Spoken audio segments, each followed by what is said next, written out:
बात आज की चैनल के कार्यक्रम चुनाव चर्चा में मैं सुरेंद्र चतुर्वेदी आपका स्वागत करता हूं। मैं सुधीर तोमर आपका हार्दिक स्वागत और अभिनंदन करता हूं। मैं डॉक्टर दीपक भाकर आपका बहुत बहुत स्वागत है। दोस्तों, चुनाव चर्चा में हम लोग चुनाव चिंता कभी नहीं करते, लेकिन आज का जो कार्यक्रम है वो चुनाव चर्चा का तो है, लेकिन चुनाव चिंता का भी है।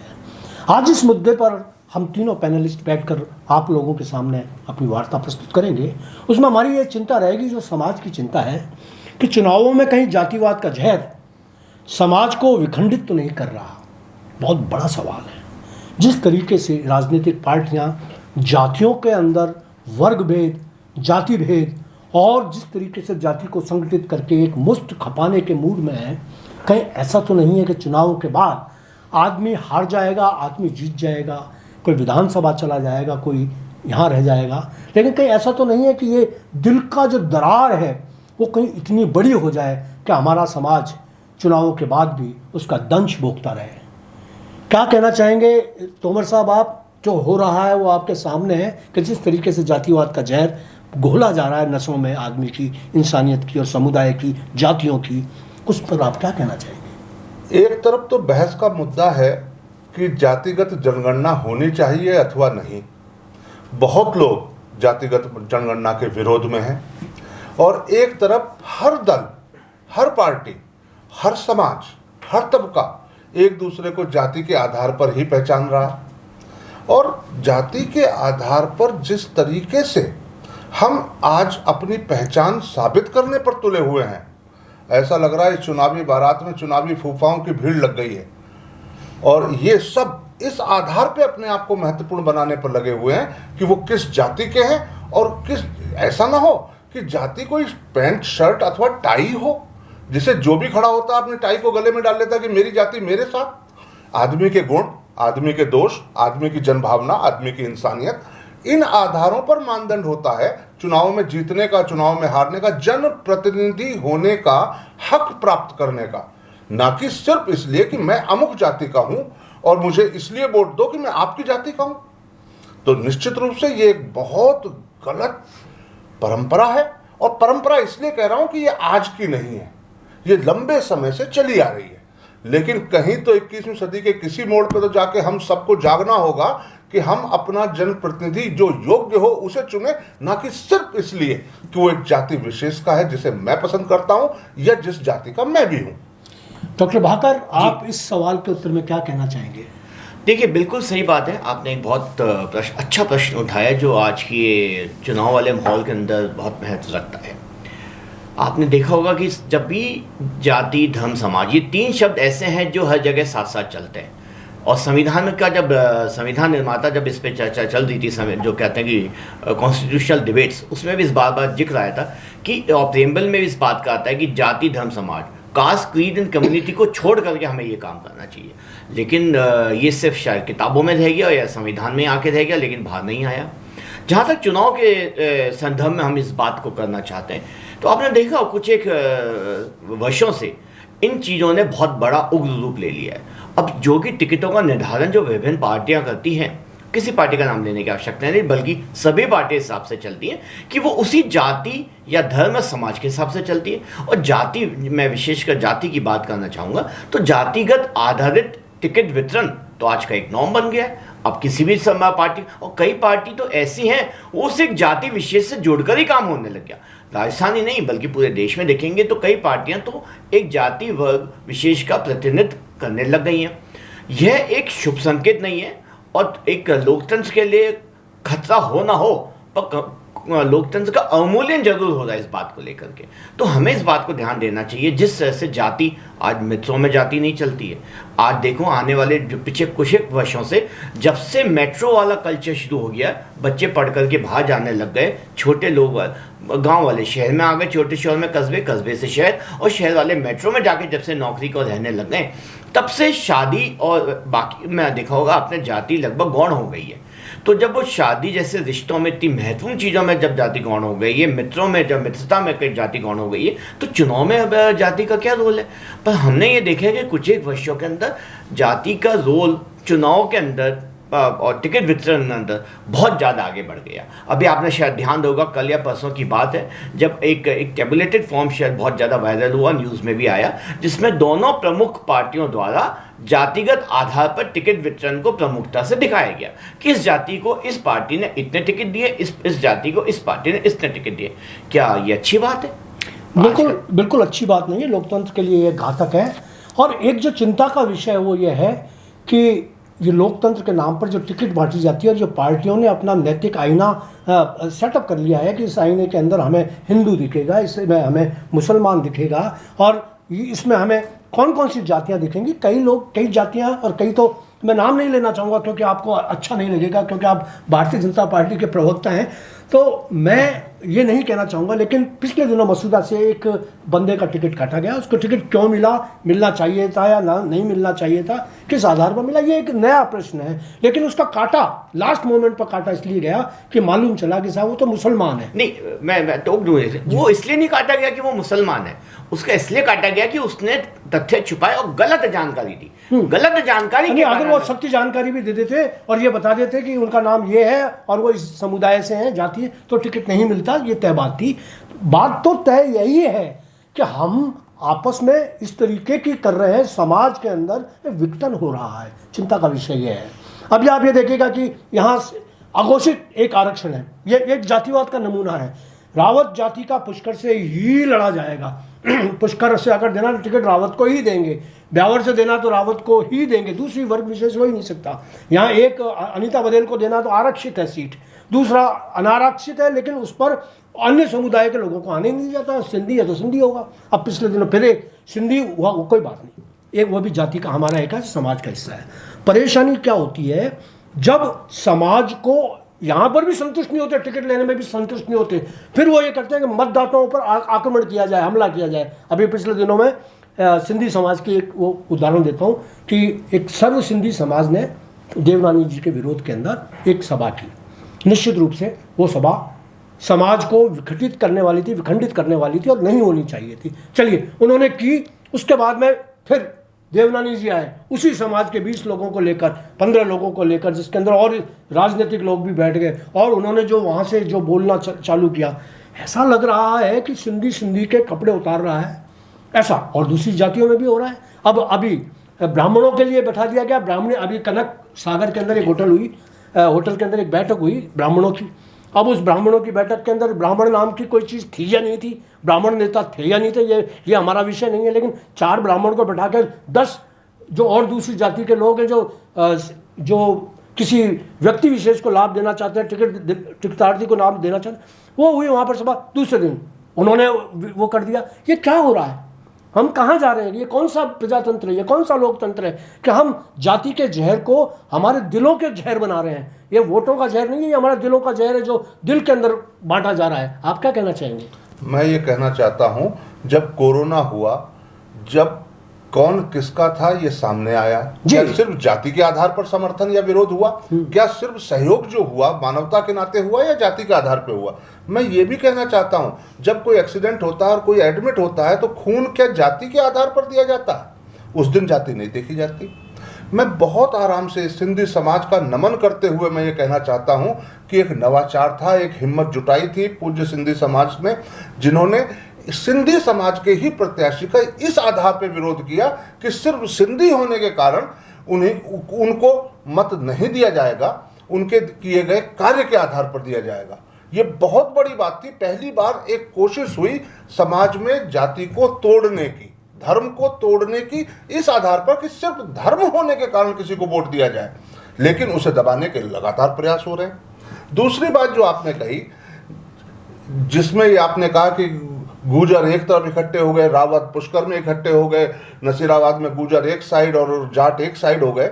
मेरा कहना इतना है, अगर आप एक तथ्य अन्वेषण करेंगे तो ये पाएंगे कि जाट की ज़्यादातर दुश्मनी जाट से है।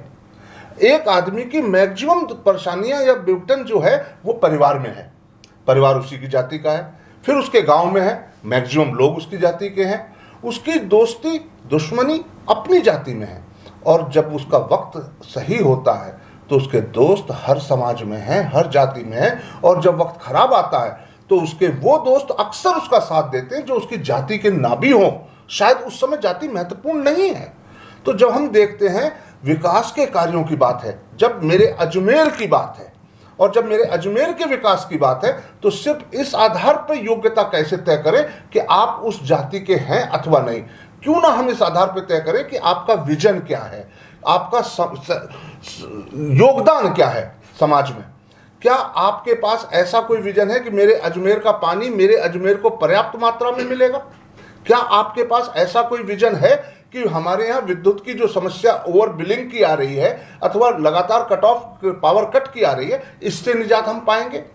क्या हम अजमेर की सड़कों को दुरुस्त कर पाएंगे? इसको लेकर कोई मेरा विजन है?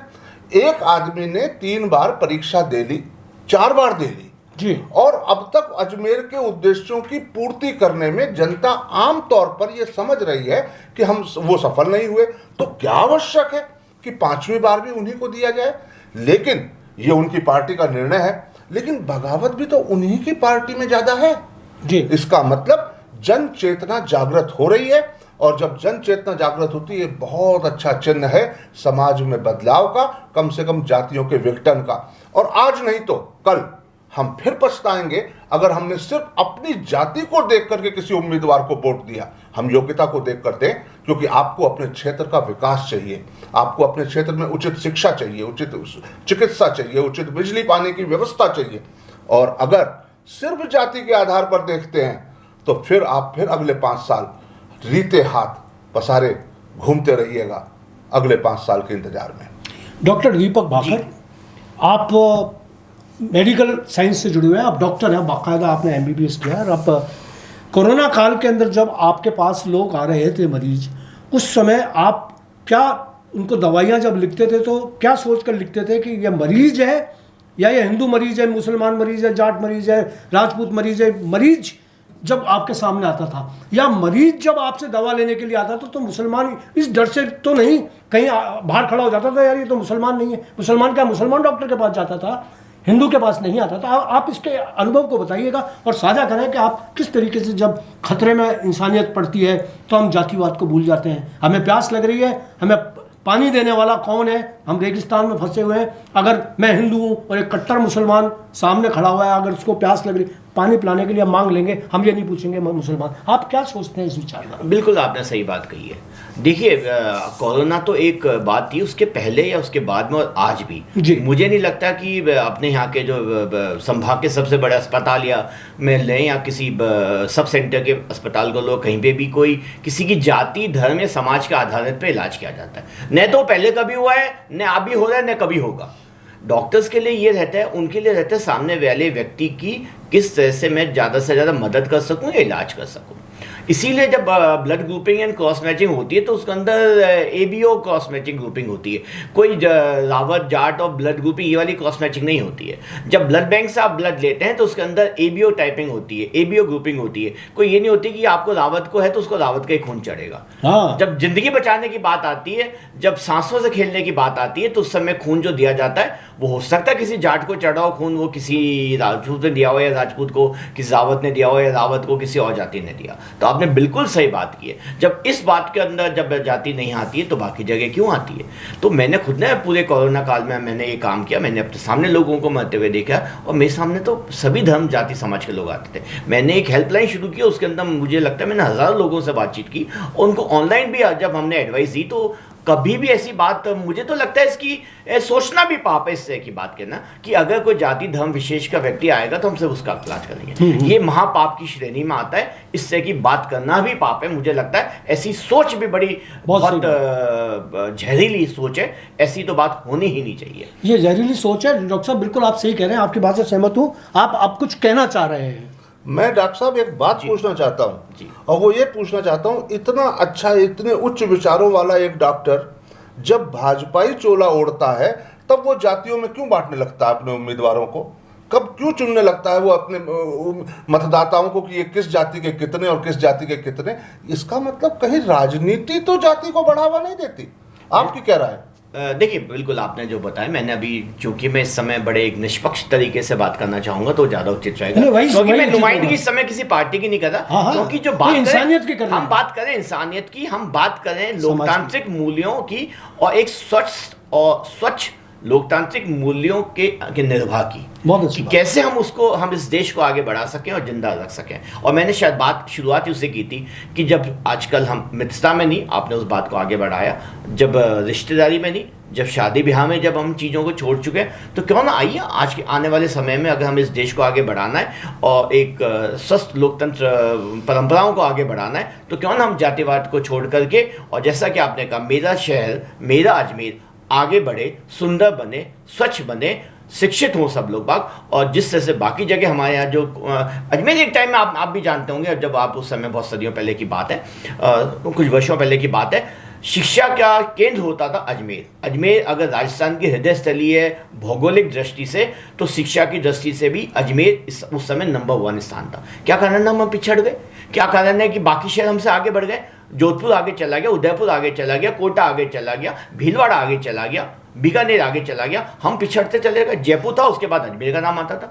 आज राजस्थान में अजमेर इतना पिछड़ा क्यों गया? क्योंकि कहीं ना कहीं कोई कमी रह गई है, हमें उस कमी को दूर करना है। और हमें बहुत उम्मीद है आने वाले समय में जब अजमेर के सारे जो पॉलिटिकल लीडरशिप जो आएगी, जो हमको दिख रही है आने वाले समय में, वो अजमेर को आगे लेके जाएगी। हमें उसके बारे में सोचना चाहिए, एक विजन होना चाहिए, एक सोच होनी चाहिए, एक प्लानिंग होनी चाहिए। मैंने आपको बाकी शहरों के नाम गिनाए, राजस्थान के हैं, कोई अमेरिका की शहर तो गिनाए नहीं आपको। वो कहाँ से कहाँ चले गए? हम क्या थे, हम क्या हैं, हम क्या होंगे आने वाले समय में, हमें इस पे बैठ के विचार करना नहीं, चाहिए। ये डॉक्टर साहब, ये आपका जो आपका है वक्तव्य है, वो राजनीतिक इच्छा शक्ति से जुड़ा हुआ है कि कहाँ का राजनीतिक शक्ति, जो राजनेता है उनकी विल पावर कितनी है, वो स्ट्रांग डिटर्मिनेशन है या नहीं है, वो किस तरीके से सोचते हैं, ये है। लेकिन जातिवाद का जड़ तो वहाँ भी है। भीलवाड़ा में भी अगर टिकट बांटा जाएगा, जयपुर में भी अगर टिकट बांटा जाएगा, तो वही कोई ब्राह्मण चेहरा होगा। यहाँ 60,000 वोट ब्राह्मणों के हैं, इसलिए ब्राह्मण। ये अब हुआ है, ये पिछले 20-25 साल में हुआ है, वरना पहले तो ऐसा कुछ भी नहीं था। पुष्कर से मल्होत्रा जीत जाते थे, मिश्रा जी, प्रभा मिश्रा जीत जाती थी, है यहाँ से कौल साहब अजमेर से कौल साहब जीते, आचार्य भगवान देव जीते, ऐसे लोग हैं जीते। तो मतलब ये सारी चीजें, ये अब जाने, और अब तो और भी ज्यादा होने लग गया। जब ये कहने लग गया कि जाति गणना होगी, तो जाति गणना होगी तो उससे ये मालूम चल जाएगा कि फलानी जाति फलानी जगह है, वहाँ वही हो रहा। जब विकास का सवाल होता है तो हम ये कहते हैं कि यार, अब मैं एक अजमेर का उदाहरण लेता हूँ। देवनानी जी हैं, सिंधी नेता हैं, बहुत अच्छी बात है, सिंधियों का विकास करना चाहिए था। अगर वो सिंधी ही नेता होते, क्यों वो ये कहते हैं कि मैं सारी जातियों का नेता हूँ? क्यों वो कहते हैं कि सारे, मैं वोट तो उनको सबके चाहिए, लेकिन जब सिंधी का वोट उनको आता हुआ दिखता है और उनको बढ़ता हुआ दिखता है कि सिंधी वोट बढ़ जाएगा, वैश्य वोट बढ़ जाएगा, तो वो उसको पाने के लिए वैश्य का कार्ड, वैश्य को लेकर आएंगे, वैश्य नेताओं को लाएंगे अपने पास। बैठाया ना उन्होंने, अभी ब्राह्मण को बैठा लिया, कभी वो राजपूत को बैठा लेंगे, कभी किसी को बैठा। आप जातिवाद का उनको योग्य करने के, अपनी झोली में डालने के लिए उनका यूज कर रहे हैं। ये अच्छी बात नहीं है। आप क्या सोचते हैं? मैं ये सोचता हूँ, अपने पड़ोस में किसी राजपूत को बैठालने या किसी दूसरी साइड में किसी ब्राह्मण को बैठालना बड़ी बात नहीं है। ये अवसरवादिता की कैटेगरी में आता है। आपके व्यवहार से आप जातिगत भावनाओं से ऊपर दिखते हैं, तो आप राजनेता हम सबके हैं, कोई भी राजनेता है, हम बात सभी की कर रहे हैं। राजनेता अपने समूहों में 36 कौम की बातें तब करते हैं जब उन्हें वोट की आवश्यकता होती है, अथवा वो सिर्फ अपनी जाति, अपने समुदाय की बात करते हैं। कहीं हम समुदाय में बांट देते हैं, कहीं हम जातियों में बांट रहे हैं, कहीं पार्टियों में बढ़ गए। बिल्कुल बुरी तरीके से हम बांट रहे हैं एक दूसरे को, और ये बिल्कुल नहीं सोच रहे वो जो वोट देगा वो हमसे कुछ उम्मीदें रखता है, उसका क्या होगा। हमें बात करनी है तो इस विषय पर बहस करें कि हम जनता को अपने क्षेत्र में क्या क्या सुविधाएं दे सकते हैं। जैसे डॉक्टर साहब ने अभी कहा, अजमेर शिक्षा के क्षेत्र में बहुत आगे था। अजमेर शिक्षा के क्षेत्र में कल भी आगे था, आज भी आगे हो सकता है, लेकिन है क्यों नहीं? राजनीतिक इच्छा शक्ति की कमी के कारण, राजनीतिक इच्छा शक्ति की कमी के कारण हमने अजमेर की ज्यादातर संभावनाओं को धूमिल करके रख दिया है। अजमेर शिक्षा का क्षेत्र हो, अजमेर चिकित्सा का क्षेत्र हो, अजमेर व्यवस्था का क्षेत्र हो। अजमेर तो एक उदाहरण हो सकता है पूरे राजस्थान का, क्योंकि अजमेर नौकरी पेशा लोगों का शहर है। अजमेर ऐसे लोगों का शहर है जो दिन रात काम करते हैं और काम के बदले में अनाज खाते हैं, उन्हें अन्न मिलता है। मूल बात यह है, जब ऐसे कर्मठ लोगों का शहर है जहां लोग अपने बच्चों के भविष्य को लेकर, उनकी शिक्षा को लेकर के अत्यधिक चिंतित हैं, हर आदमी अपनी हैसियत से ज्यादा अच्छी शिक्षा अपने बच्चे को दिलाना चाहता है, ऐसी स्थिति के बावजूद भी अजमेर पिछड़ रहा क्यों है? सिर्फ इन राजनीतिक नेतृत्व की इच्छा शक्ति की कमी के कारण। अगर ये सही हो, दुर्भाग्य है अजमेर का, जब शुरू से ही या तो हमारे यहाँ पर पैराशूट वाले नेता आए हैं या हमारे जो यहाँ के नेता हुए हैं उनमें इच्छा शक्ति का अभाव रहा है। क्यों नहीं हम पानी की व्यवस्था को सही कर सकते? क्यों नहीं हम बिजली और शिक्षा की व्यवस्था को सही कर सकते? क्यों नहीं हम सड़क, यातायात और चिकित्सा की व्यवस्था को सही कर सकते? बिल्कुल कर सकते हैं। सारा अजमेर साथ है। जिस दिन आना सागर सूखा था उसकी खुदाई में सिर्फ अजमेर कलेक्टर ने उस दौरान भाग नहीं लिया था, आम जन अपने अपने काम छोड़कर वहां आए थे और उस कार सेवा में सबने योगदान दिया था। डॉक्टर साहब, आप कैसा राजनेता चाहते हैं? बहुत अच्छा बताया तोमर साहब ने, बताया कि हमें कैसे राजनेता की ज़रूरत है इस अजमेर शहर के लिए। अब आपसे आखिरी सवाल मैं पूछूंगा, उसके बाद में मैं समअप करूंगा बात को कि अजमेर को वास्तव में, सच में, अब भारतीय जनता पार्टी का ही हो, चाहे वो कांग्रेस का ही हो, चाहे वो आप पार्टी का हो, चाहे वो किसी भी पार्टी का हो, नेता कैसा हो? बिल्कुल, बहुत अच्छी बात कही आप। देखिए, मैं पॉलिटिकल पार्टी से इतर रह करके अपनी बात रखना चाहूँगा आपके सामने। और अजमेर के संदर्भ में जब तक बात आती है तो मेरा तो आप सब लोगों से यही आग्रह रहेगा कि आइए हम सब मिलकर के एक नए अजमेर के नव निर्माण का संकल्प लें और आगे बढ़ें। हम ऐसे व्यक्तियों का चुनाव करें जो हमें लगता है कि वो विजनरी हो, उसकी सोच हो, मानसिकता हो, उसमें वो ताप हो कि वो ज़मीन पर रख करके अपना काम करना चाहे। कि बीसलपुर परियोजना का पानी जो अजमेर को आना था वो जयपुर जाता है। और अब मैं आपको दावे के साथ कह सकता हूँ कि जयपुर में कई कॉलोनियों में दिन में 4 बार पानी आता है और घंटों तक पानी आता है और वो वेस्ट जाता है। तो कहीं ऐसा हो कि जिस परियोजना का निर्माण अजमेर को लेकर के हुआ, उस तो अजमेर के साथ जो अन्याय हुआ है वो ठीक हो। इस मामले में कई जो हैं पार्टी समय लोग बाग हैं, कई कैंडिडेट्स हैं, वो इस मामले में बात कह रहे हैं और मुझे उम्मीद है आने वाले समय में इस बात में होगा। तो आज भी हम बीएसपी, अभी तक बात हुई बिजली, सड़क, पानी, आज पिछले 1 हफ्ता या 10 दिन से आप देख रहे हैं हम बीएसपी के आगे सोच ही रहे, बिजली, सड़क, पानी। जैसा कि अभी तोमर साहब ने बताया, विजनरी बनना पड़ेगा तो हम उसके आगे की बात करनी पड़ेगी, रोजगार सृजन की बात करनी पड़ेगी, शिक्षा की बात करनी पड़ेगी, मेडिकल टूरिज्म आने वाले समय में बहुत अच्छी चीज़ हो सकती है, उसको पिकअप करना पड़ेगा, उसके अंदर हम उसके बारे में सोचना पड़ेगा। तो ऐसा व्यक्ति जो विजनरी हो, सबको साथ लेके चल सके, अजमेर के विकास की बात कर सके, एक अजमेर के नव निर्माण की बात कर सके, एक नए अजमेर के निर्माण की बात कर सके, उस व्यक्ति को हमें आगे लाना होगा, उसको हमें बागडोर देनी पड़ेगी ताकि हमें लगे कि हम और हमारी आने वाली संतानों पीढ़ियों को अजमेर के अंदर एक सुखद भविष्य दिखे और वो रखे। ऐसा नहीं हो कि अजमेर टायर्ड और रिटायर्ड लोगों का शहर बन के रह जाए, कि यहाँ के लोगों का पलायन होने लग जाए। 15, 16, 17, 18 साल का बच्चा जब पलायन करके बाहर जाता है वो वापस ही नहीं आता। उसके माँ जो अमेरिका नहीं जाएगा तो कम से कम वो इंडिया में ऐसी जगह चल जाएगा, देश में, जहाँ वो वापस अजमेर आना ही नहीं चाहता। मैं स्वयं से कई परिवारों को जानता हूँ जहाँ बच्चे उनके वापस अजमेर आना नहीं चाहते, वो मान के चलते हैं तो अजमेर एक कस्बा या एक उस गाँव से रिलेट करके बात करते हैं। ये अच्छी बात नहीं है। आइए हम सब मिलकर के एक नए अजमेर का निर्माण करें जिसके अंदर स्वास्थ्य, शिक्षा, मेडिकल टूरिज्म, ये मैंने आपको 2-3 चीज़ बताई है। पर मुझे लगता है अगर इंडस्ट्रियल की भी बात हो तो नए फैक्ट्रियाँ लेकर, और इस देश के अंदर इस अजमेर ऐसा शहर है, अपार संभावना का क्षेत्र है, अपार संभावना का शहर है। हम बहुत कुछ कर सकते हैं और बहुत उम्मीद है मुझे आने वाले कुछ समय में हो सकता है आपको और नेतृत्व मिले, नए नेतृत्व भी आए, नए नेतृत्व आए जो अजमेर को एक नई ऊंचाइयों तक ले जाए। आप कुछ कहना? मैं तो सिर्फ एक लाइन कहना चाहता हूँ क्यों नहीं प्रयोगधर्मी बने अजमेर के लोग और ये तय करें कि एक विधायक जो वादे करता है वो अगर पूरे करता है तभी दूसरी बार उसे चुनने की बात सोचेंगे, फिर भी सोचेंगे। अगर वो अपने किए हुए वादों पर पूरा नहीं उतरता, किसी भी सूरत में उसे रिपीट नहीं होने देंगे। तो यकीन मानिए हर 5 साल में हर विधायक अपना महत्तम देने का प्रयास करेगा और इससे निश्चित रूप से अजमेर का भला होगा। तो दोस्तों, आपने सुना हमारे विद्वान पैनलिस्ट जो हैं सुधीर तोमर साहब, दीपक बाकर साहब, उन्होंने आपको किस तरीके से बहुत मनोवैज्ञानिक तरीके से ये बताया कि इस बार चुनाव में पहली बात तो यह है कि मतदान करें टूट कर मतदान करें, जितना आप मतदान कर सकते करें। दूसरा, जातिवाद के जहर को दूर रखें, दिलों में जातिवाद ना आने दें और जातिवाद से ऊपर उठकर राजनेता का चयन करें। ऐसे राजनेता का चयन जो तोमर साहब ने बताया, जो बाकर साहब ने बताया, जो मैं आपको बता रहा हूँ, कि जो इस शहर के विकास में चार चांद लगा सके।